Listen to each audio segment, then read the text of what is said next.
The Partridge Family sang "Come On, Get Happy," but after a late-night lapse in judgment, one member was singing a different tune. Number 8 act of Love Gone Wrong is Danny Bonaducci and the not-so-happy hooker. Being a child star rocks. Being an ex-child star is awful. Like many child stars, Danny Bonaducci had a tough time in Hollywood once he became an adult. People come up to me all the time and would say, now, why did you get out of show business for all those years? It's because nobody would give me a job. During the early 80s, as Danny struggled to find work, he also wrestled with something more serious: drug addiction. To speak in rehab talk, there is access to excess. After stints in rehab and even a period living in his car, Danny started to turn his life around.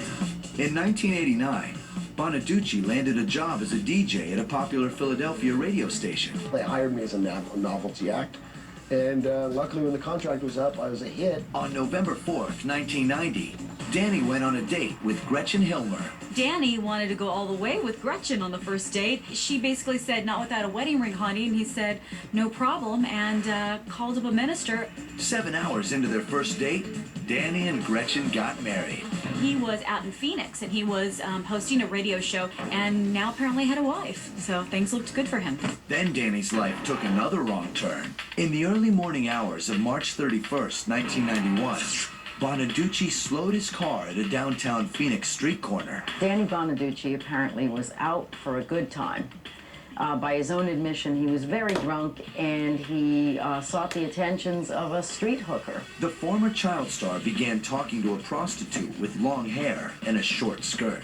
After negotiating a price, they left together in Danny's car. Just a mile down the road, Danny and his passenger stopped to complete their transaction.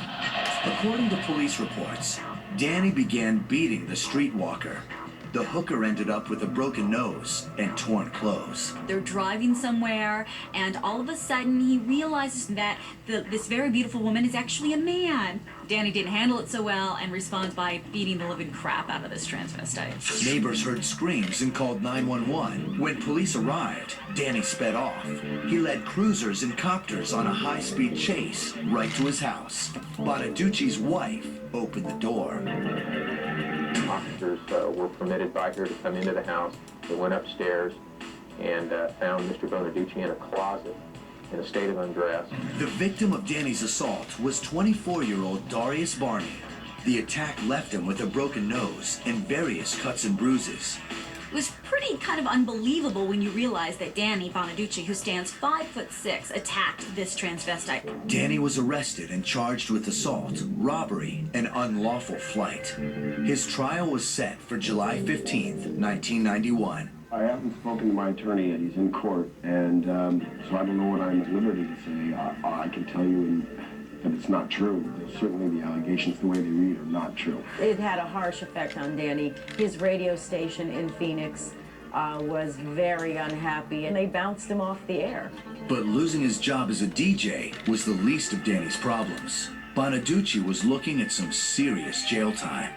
If convicted, Danny was facing 22 months in jail and a $150,000 fine. On July 19th, 1991, Bonaducci pleaded guilty to endangerment and no contest to misdemeanor assault.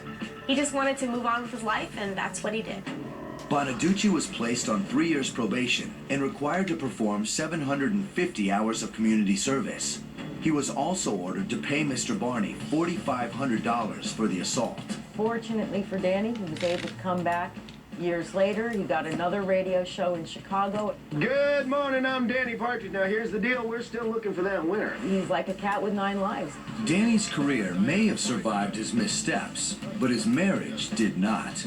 He and Gretchen divorced in 2006. No regrets.